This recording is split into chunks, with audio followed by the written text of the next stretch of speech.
জড়িয়ে ধরে রেখেছিলেন এক প্রতিবন্ধী কন্যা। বাবাকে হারাতে চান না তিনি। আপনারা যারা শুনছেন, আপনাদের সঙ্গে এক বৃদ্ধ বাবা এবং তার প্রতিবন্ধী কন্যার গল্প শোনাতে চাই। অনুরোধ করব পুরো ভিডিওটি দেখার জন্য, একই সঙ্গে এই ভিডিওটি শেয়ার করার জন্য। এজন্যই বলা হয় বাবা এবং কন্যার সম্পর্ক শ্রেষ্ঠ নিয়ামত। আমি একটু নিয়ে যাই, একটু আনে। তখন মধ্যরাত।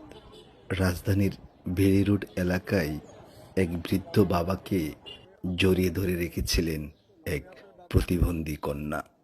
বাবাকে হারাতে চান না তিনি। আমার বাবা নেই, এর জন্য আপনার আব্বাকে আমি 1-2 দিনের জন্য নিতে পারবো না। 1-2 দিনের জন্য নিতে পারবো না। 1 দিন বা 2 দিন প্লিজ দেন না। একটা পর্যায়ে বাবাকে সঙ্গে নিয়ে কিছুটা কেনাকাটা করতে যাচ্ছিলাম। ওই সময় কন্যা তার বাবাকে কিছুতেই ছাড়ছিলেন না। বাবার জন্য ছটফট করছিলেন, কান্না করছিলেন।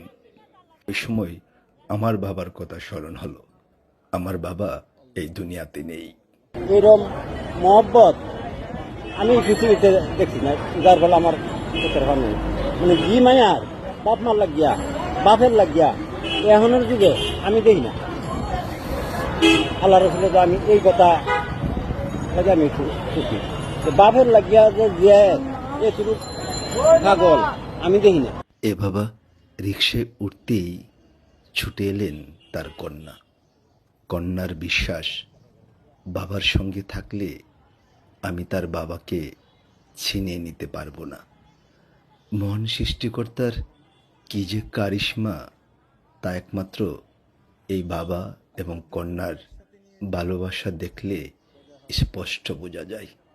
তার হাসিতেই বোঝা যায় বাবা যে কত নিয়ামত।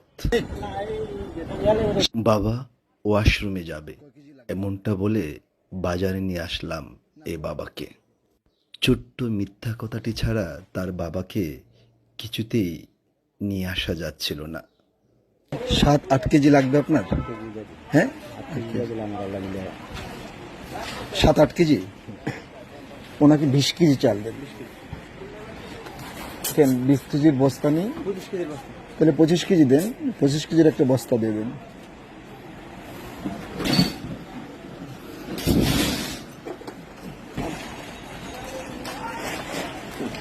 আমি নেই বাবা। না আমি নিতে পারবো। হ্যাঁ, একটু দাঁড়ান বাংলা আমার কাছে দেন, আমি কাঁদে নেই। নিতে পারবো বাবা।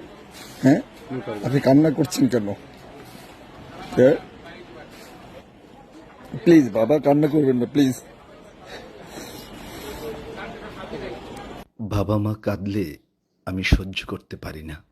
এখনো যারা এই ভিডিও দেখছেন, আপনাদের প্রতি শ্রদ্ধা এবং ভালোবাসা জানাচ্ছি।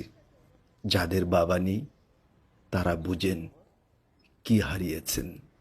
বাবাদের যত্ন নিয়েন, বাবাদের খেয়াল রাখবেন।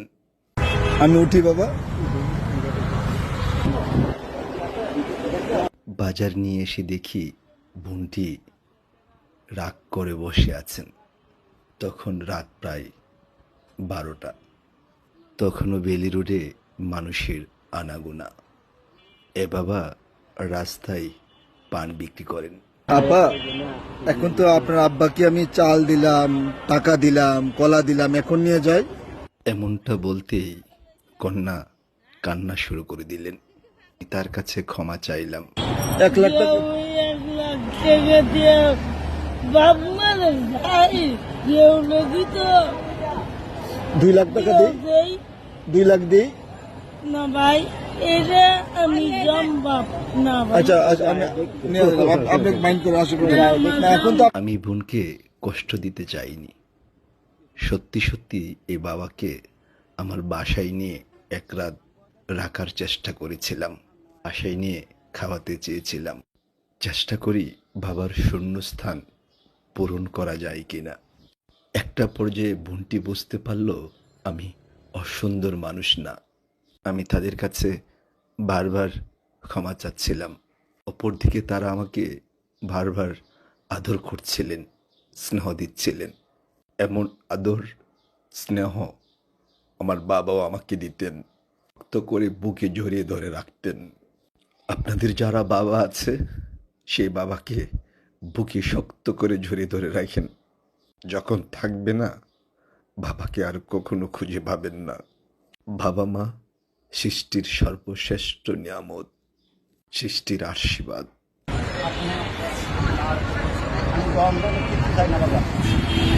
যাবার বেলায় শারীরিক প্রতিবন্ধী বোনটাকে বলেছিলাম, আপনি সবচেয়ে বেশি সুখী, কারণ আপনার আব্বা আছে, আমার আব্বা নেই।